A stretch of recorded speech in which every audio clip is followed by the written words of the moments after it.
अगर मैं आपसे कहूं कि इलेक्ट्रॉनिक्स में सबसे बड़ी क्रांति न चीन में हो रही है, न सिलिकॉन वैली में, बल्कि ये क्रांति इस वक्त हो रही है राजस्थान के एक शांत कोने में।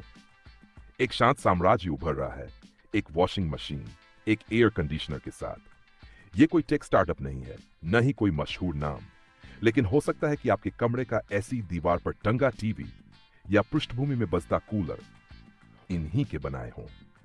इस कंपनी का नाम है पीजी इलेक्ट्रोप्लास्ट। पिछले वर्ष इनकी आय में 77% की जबरदस्त उछाल आई, जो 4,800 करोड़ रुपए को पार कर गई।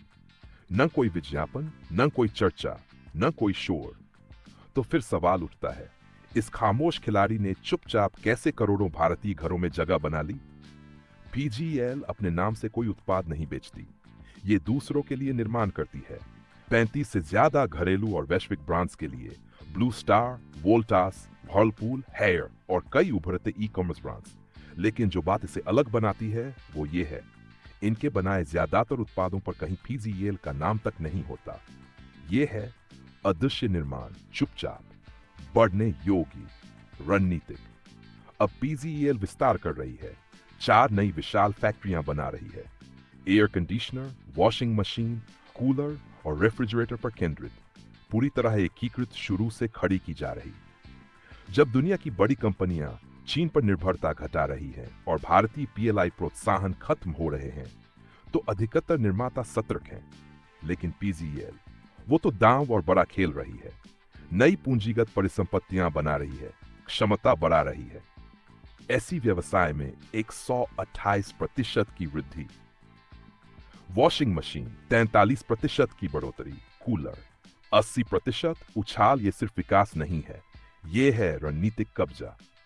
विश्लेषकों को जो सबसे ज्यादा चौंकाता है वो ये है, इतने तेज विस्तार के बावजूद पीजीएल का लाभ मार्जिन नहीं फूटा। क्यों? क्योंकि ये उच्च मुनाफा नहीं बल्कि स्केल के पीछे भाग रहे हैं। 5 गुना एसेट टर्नओवर और 30% से अधिक राजस्व वृद्धि के लक्ष्य के साथ ये मात्रा पर दांव लगा रहे हैं, न कि महंगी कीमतों पर।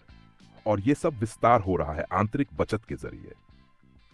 पीजीएल अब शुद्ध नकद सकारात्मक है, लगभग 980 करोड़ रुपए के भंडार के साथ। लेकिन जो अब आने वाला है वो सब कुछ बदल सकता है। पीजीएल भारत का पहला पूर्ण स्वदेशी कंप्रेसर प्लांट बना रही है। इसकी अहमियत क्या है? क्योंकि आज भारत में इस्तेमाल होने वाले लगभग 85% कंप्रेसर आयात किए जाते हैं, ज्यादातर चीन से। अगर पीजीएल सफल होती है तो ये सिर्फ अपने लिए नहीं बल्कि पूरे उद्योग के लिए एक अहम घरेलू आपूर्ति कड़ी जोड़ सकती है। ये 300 करोड़ रुपए की लागत से रेफ्रिजरेटर सुविधा में भी निवेश कर रही है। अभी ये अस्तित्व में नहीं है, लेकिन भूमि खरीदी जा चुकी है, टीम नियुक्त हो चुकी है, अनुसंधान शुरू हो चुका है।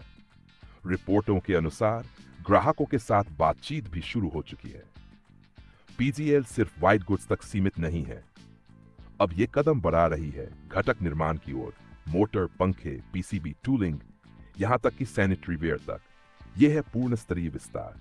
कई लोग इसकी तुलना डिक्सन या अंबर से करते हैं, लेकिन विस्तार और दृष्टि के लिहाज से शायद पीजीएल कुछ और ही बनना चाहती है। एक ऐसा भविष्य जहां ये सिर्फ भारतीय कंपनियों से न लड़े बल्कि दुनिया भर में चीनी आपूर्तिकर्ताओं की जगह ले। 10 से अधिक फैक्ट्रियां, पूर्ण ऊर्ध्वगामी एकीकरण और आपूर्ति, डिजाइन व वितरण पर बढ़ता नियंत्रण। पीजीएल शायद बन सकती है भारत की पहली वैश्विक कॉन्ट्रैक्ट मैन्युफैक्चरिंग सम्राट। और फिर भी अधिकतर उपभोक्ता इसका नाम तक नहीं जानेंगे।